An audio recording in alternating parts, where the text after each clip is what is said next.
Hello, ladies and gentlemen. Welcome back to another episode here on African Confessions.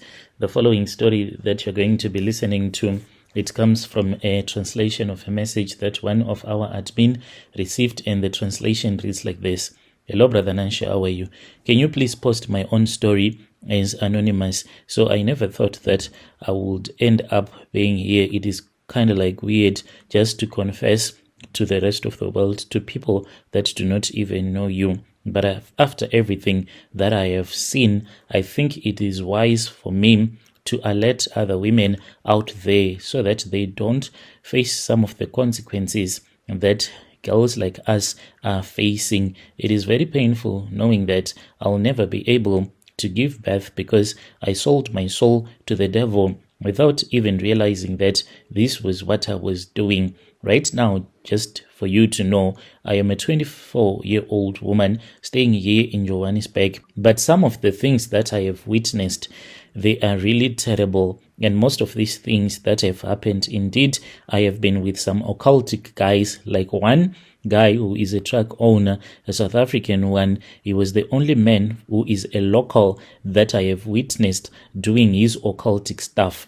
This guy, he told me that work was really low during those days and he wanted to give me money, but he did not have any money. He said, I want you to pray for my truck. So I said, okay, we will pray and fast, but it did not even matter. How can you pray and fast when you go out and you drink alcohol and you perform all kind of adulterous relationships? So after about a couple of weeks, that was when he took me to his place where he parks the trucks. They were just sitting there. Some of them, he told me that they were sitting gathering dust for months and months, and he could not even pay his workers anymore. He said that I was the only one that could assist him, and all that time that I had been dating him, he had been writing down the days when I'll be on my period. He even went with me almost in the middle of the night to his garage. When he told me that he was on the verge of selling his vehicle,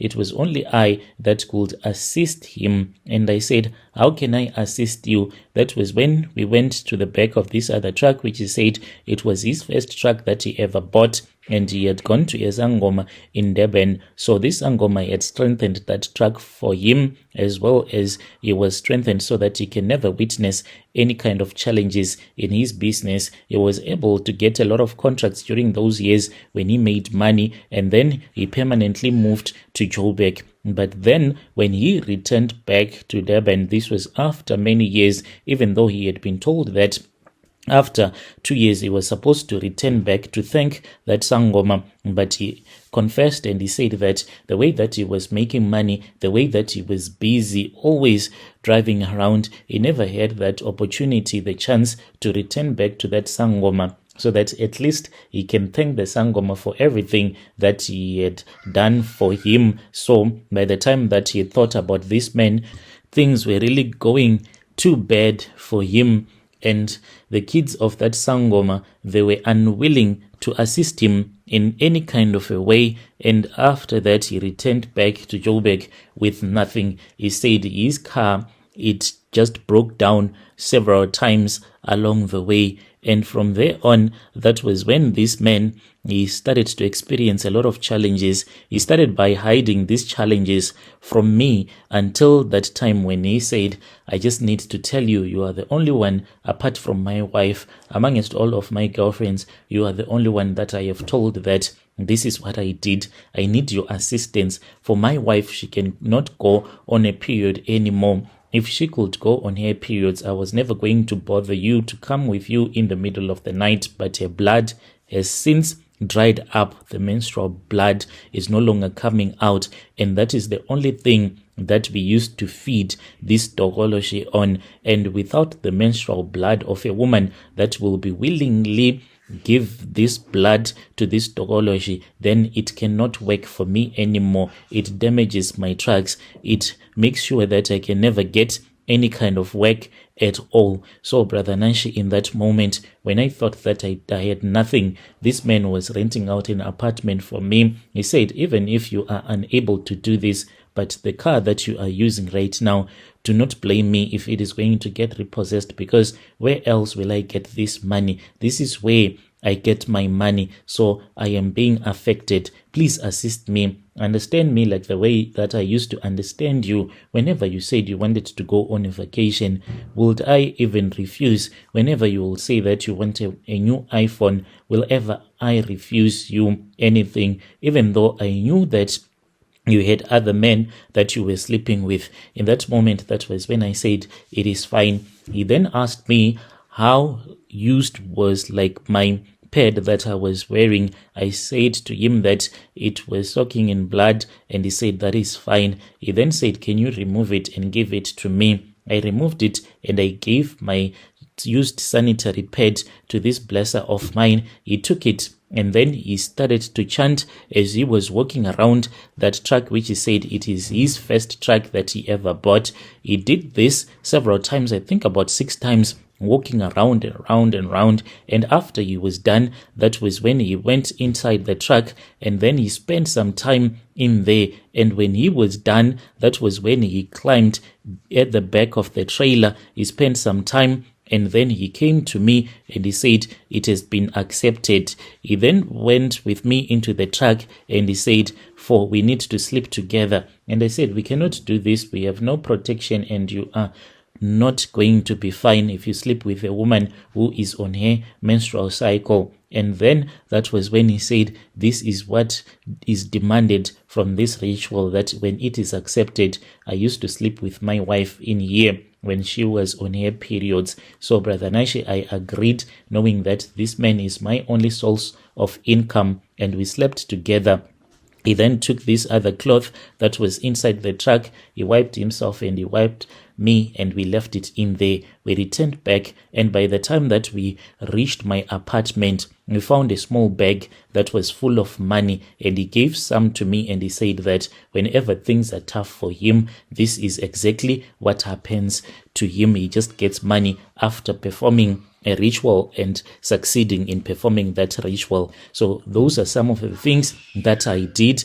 And now the reason as to why I have said that it is going to be very difficult for me to ever have a baby, because my periods have since dried up. And how can I have a child when I do not go on my periods anymore? So he did not reveal this to me, that this Tokoloshi, after I would have sacrificed this, then my period will dry up in time. As for the wife, I envy her, because already she has kids with this man already, not so much for me. So I have witnessed a lot of things. I have dated another guy who also went with me to Mozambique to strengthen himself, but that man, he never involved me in his rituals. I'm still in this business of dating wealthy men. There are men that do not use charms, but the majority that I have been with, you might see these girls posting their luxurious lives online.